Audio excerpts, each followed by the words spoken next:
If you happen to be one of the 119 people who watched ShagWagon episode 7 nearly a year ago, you may remember this. I had the genius plan to superglue a wireless charger to a piece of wood, and then superglue the piece of wood to my car. Watch your back, Musk. To be honest, it was one of my favorite sketchy mods I've done to my car. It kind of sort of covered the gaping holes in my dashboard left by missing AC vents, and being able to slap my phone on the magnetic charger was pretty convenient. But after all this time, with varying temperatures from the changing seasons, as well as me blasting it with hot and cold air, the glue finally failed after nearly a year.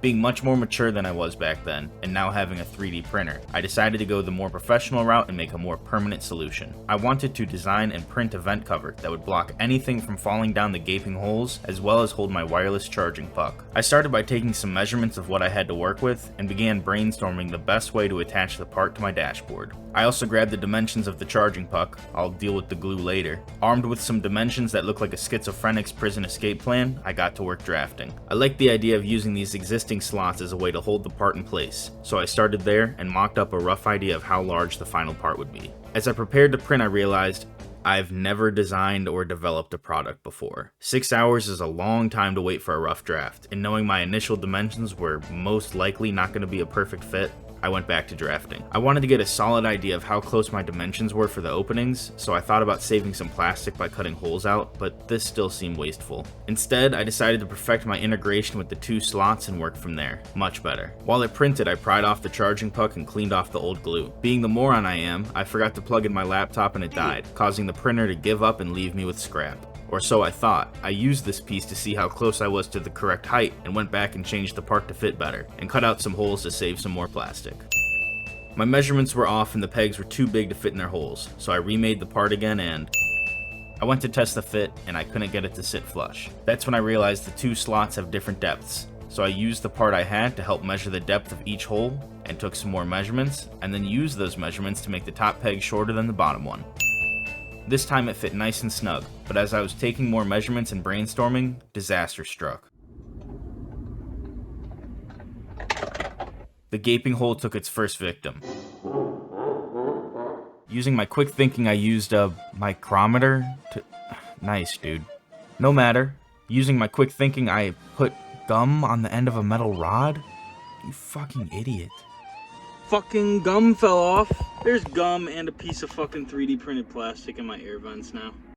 No matter. Using my quick thinking, I began disassembling my dashboard to get a better angle. I've done this so many times I could do it with my eyes closed and... Oh, fuck. I forgot to take out a screw and ripped out all the threads. No matter. Now that I took my dashboard off, I still couldn't reach it. Luckily, my girlfriend and her bony little fingers were able to grab it. Okay, back to business. Since I already took the dashboard off, I figured it'd be easier to just bring it inside and work on the part with it off. I took this opportunity to clear away some of the plastic I had left behind when I first attached the phone holder. I took some more schizophrenic prison escape plans and designed the part to now figure out the perfect depth of it. Nice and flush, but I wanted to fill these gaps since the hole I was filling wasn't perfectly square. Feeling confident with my measurements, I decided now was a good time to print my first full rough draft. I cut out a hole for the charger puck to sit in, as well as a way to be able to plug it in without being able to see the cable. Then I added some vents to let the air from the AC pass through, and...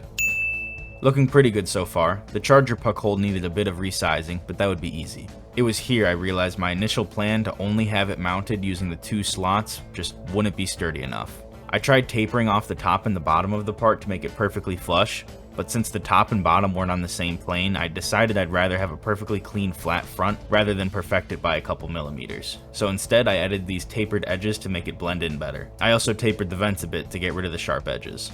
I then added these two extrusions to the sides since drilling through the vent and then bolting the part in place seemed like a solid idea. I also put a hole on the center peg in case I wanted to bolt it down there as well. One scuffed live stream later and...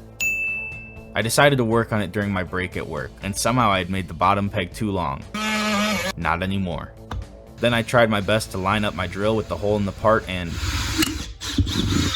fuck. Not my best idea. I drilled through roughly where I planned on the bolts going, and then changed my part one last time to make the side pegs a little thicker, and also made the holes larger, so I had more wiggle room when fitting the bolts through. A little more tweaking to the charger puck hole and the hole for the charging cable, and finally, I was ready to play Zelda. Shameless plug to my Saturday live streams. Tune in if you want to watch top-notch gaming with a 3D print going on in the background. 6.5 hours later, it was done. Other than some weird stringing issues under the charger puck, which a little fire was able to fix, It was perfect. The holes for the bolts lined up perfectly without me needing to drill any more holes, and the charger puck fit nicely as well. It was time to install it in my car. The sun was setting, and once my girlfriend used her bony fingers to squeeze the charger cable in the back, I slapped my dashboard back together and it got too dark out to film, so here's the next day. Ta-da!